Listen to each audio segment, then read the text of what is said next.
The biggest one that would come to mind is when 13 months after becoming a Secret Service agent, I was no longer a Secret Service agent. So that was, my life's dream. And I was like, oh my God, and things happen for a reason. Like, I think they did me a favor, but in the moment, I did not think so. And why I say I think they did me a favor, because when you're a Secret Service agent, you have the resources of the U.S. government, because you're responsible for, the President of the United States, the Vice President of the United States, former presidents, visiting dignitaries, et cetera, et cetera. When you go into the private sector, my very first protection assignment was in Lima, Peru. I had one partner for my protectee, right? And we were everything. We were split because this guy was a partier. So he was night shift, I was day shift.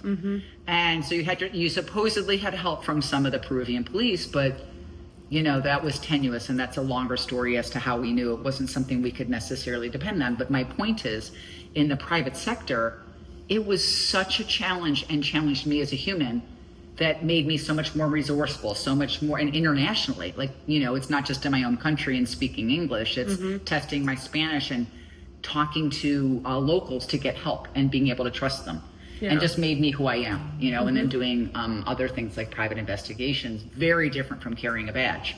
Yes. Right? And getting information. You got to figure out ways to get information through your own resourcefulness.